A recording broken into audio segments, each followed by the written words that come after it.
My vows to Jomar. To my dearest Jomar, dumating ka sa panahong hindi ko inaasahan. Binigay mo ang oras, alaga at pagmamahal mo sa akin araw-araw. Isa sa mga hiling ko sa aking panalangin ay maging sentro ang Diyos at ating faith sa ating relasyon. Magsisilbing lakas mo tuwing nangihina ka. Ang saya sa puso na palagi mo akong pinagdarasal, pati na rin ang mga mahal ko sa buhay, lalo na ang aking pamilya. Ramdam ko na di lang ako ang minamahal mo, kundi pati ang mga taong mahalaga sa akin. Ngayong araw na to, nangangako ako sa iyo at sa Panginoon na mamahalin, aalagaan, susuportahan kita.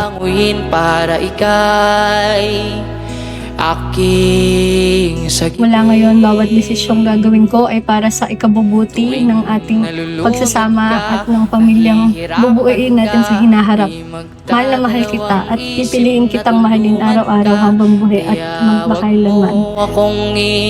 I'm excited habang sinusulat ko tong vows na ito to live and be your wife tomorrow with you. Sarili. Ipapangako ko sa iyo na kasama mo kong haharap sa mga pagsubok na darating. Sabi nga sa kantang Sagip, handa akong manatili hanggang sa iyong pagkalma. Pagsisilbing lakas mo tuwing nanghihina ka. Patatahanin kita kapag may problema ka. Dadamayan kita sa lahat, aking sinta. Kahit gaano man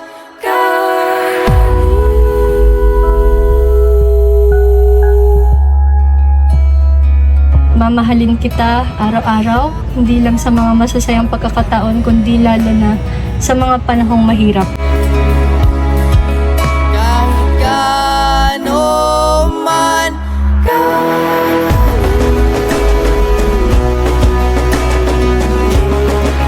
Noon, nakilala kita at una natin magkita ay sinabi ko na sa sarili ko na eto na at ikaw na ang the one. At tama nga, ikaw ang the one na binigay ni Lord para sa akin. Pangako kong sisikapin at palaging ipapanalangin na baguhin ang mga pagkukulang ko sa iyo sa oras, asikaso at unawa.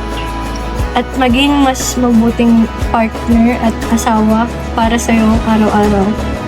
akong manatili hanggang sa iyong pagkalma. Ako ang magiging kasangga mo sa lahat, sa hirap man o ginhawa. Ngayon, nasa harap mo ako, binibigay ko ang aking sarili at puso. Ikaw ang pinakamagandang regalo sa buhay ko. Masaya ako at sobrang blessed dahil ikaw ang aking asawa. Araw-araw kitang mamahalin, araw-araw kitang pipiliin. Nagmamahal, Jomar.